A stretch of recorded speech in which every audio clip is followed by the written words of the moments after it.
Terre de Talent Bernay, nous allons parler des Vieux Papiers. Les Vieux Papiers, c'est une organisation annuelle et c'est organisé par le Cercle Philatélique Bernayen. C'est à la salle des fêtes. Toute la journée de ce dimanche, nous sommes en compagnie de Valérie. Valérie a toute une histoire à vous raconter, à vous transmettre autour d'un animal fétiche, le chat. Oui. Bonjour Valérie. Bonjour. De quoi s'agit-il exactement, cette histoire de chat? Il y a plusieurs histoires de chats. Le premier tome, donc Mémoire d'un ex-chat de Gouttière, ça a commencé pendant le confinement. Donc on repensait le temps un peu différemment et l'idée m'est venue, puisque j'aimais écrire mais que je n'avais jamais trop le temps, d'essayer d'écrire un roman autour de cette période-là en fait, et notamment de prendre un petit peu de distance et un petit peu d'humour vis-à-vis des événements, notamment par le biais d'un animal domestique qui était donc le chat de la maison. Alors s'agit-il d'un chat bienveillant ou un chat noir Un chat noir mais qui porte pas du tout malheur, effectivement. C'est rassurant déjà. C'est beaucoup on va dire qui est inspiré d'un chat existant réellement. Et donc qui apporte une petite touche de légèreté. Et puis après, après la publication de ce premier livre, il y en a d'autres qui sont sortis, notamment en auto-édition.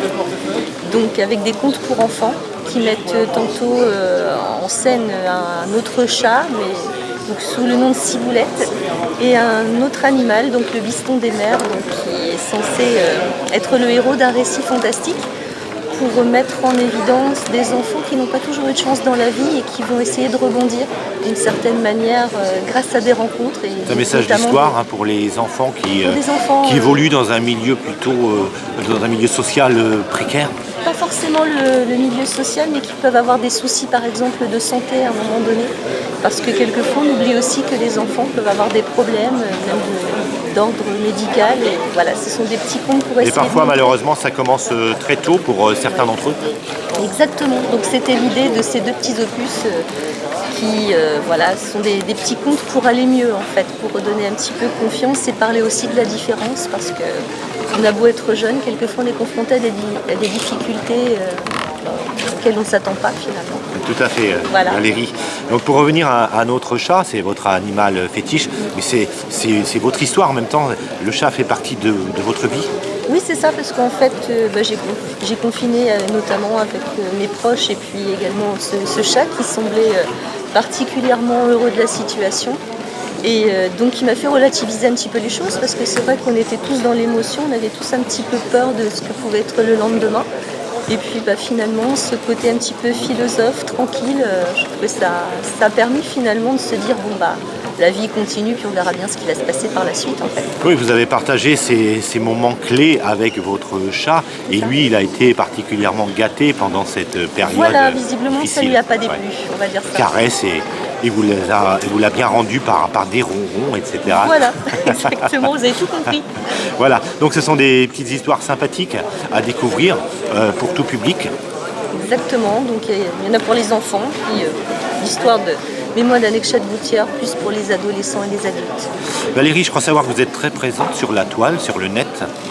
Très présente, c'est peut-être beaucoup dire, mais c'est vrai que pour essayer de parler un peu de mon travail, c'est pas toujours facile quand on est parmi des anonymes en fait.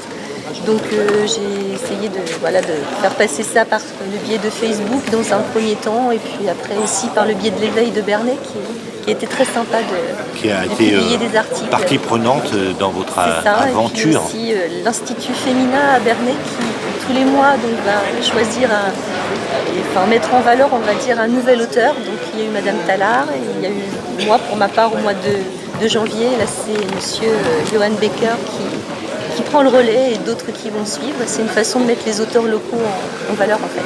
C'est pas toujours évident. C'est une belle aventure en tout cas, Valérie, qui se poursuit. Vous écumez les salons à vos heures perdues. J'essaie d'en faire de temps en temps, là où on peut me prendre, et puis histoire de faire connaître son travail, parce qu'en fait on est beaucoup à écrire et c'est souvent l'occasion aussi de belles rencontres et de voir qu'on n'est pas tout seul, et c'est également un dérivatif sympathique, ça change un peu du quotidien en fait.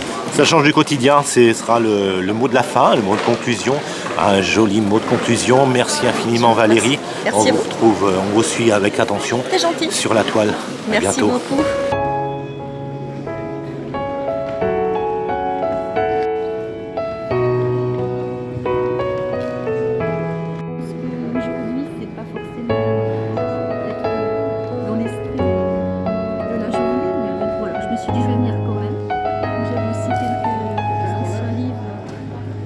peux pas, c'est inconcevable de jeter des livres, donc je suis venue.